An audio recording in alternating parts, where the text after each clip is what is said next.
Alright, so this is the vacuum former. You can see the vacuum box down there on the bottom. This is where the mold is going to go. We've got all of our hardware mounted down below that, so it's out of the way. And we've got controls up here on the front, so they're easy to access.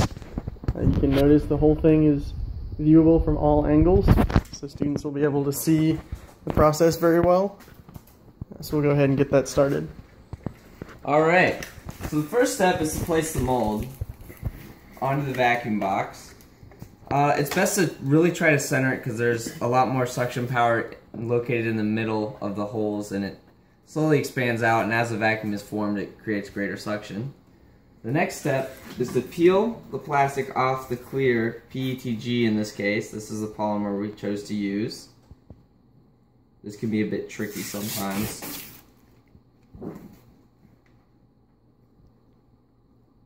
Such as this time.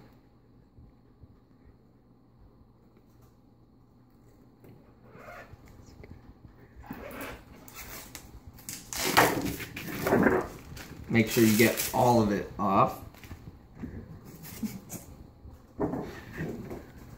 Alright, so the next step is to load it into the clamping mechanism. This clamping mechanism allows for different size and thickness material because it has a rubber hinge in the back. So you place it, then you're gonna rotate in a counterclockwise and a clockwise motion to latch the two rubber latches.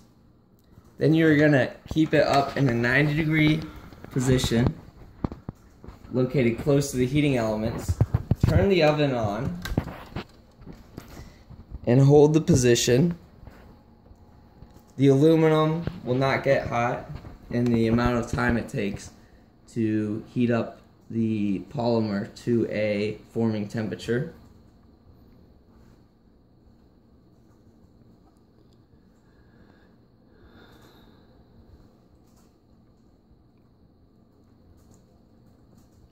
As the polymer heats up, you will start to notice a bending occurring, and it should start to sag in the center of it. You can start to see a little bit of warping.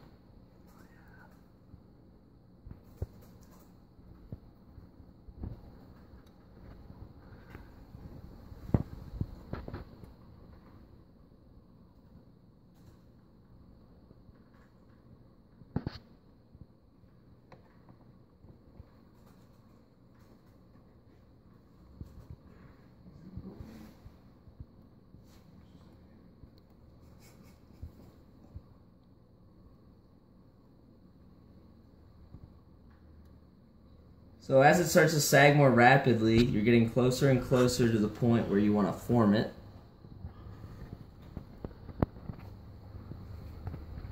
Alright, so it's ready to be formed. Turn the vacuum on.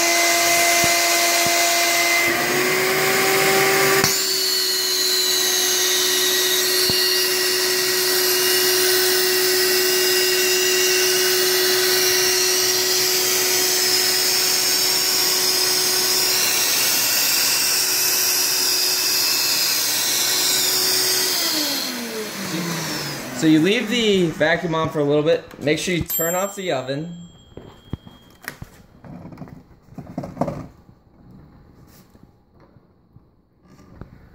Material can be removed.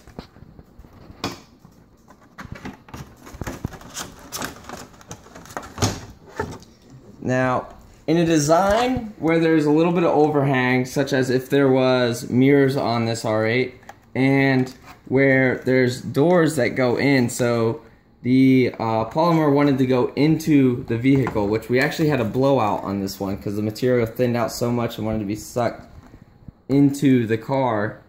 It's best to remove it when it's warm, so while it's still hot. In this case, it's actually cooled down quite a bit, so pulling it out of this mold might take some effort.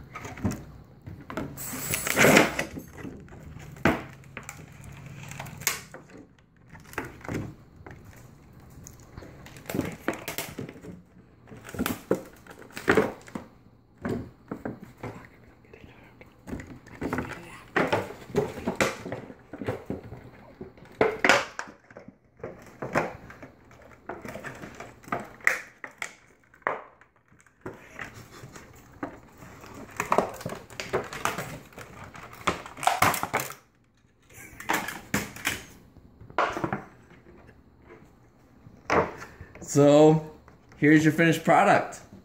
As you can notice that blowout we were talking about, it gets very thin. This window was fine though.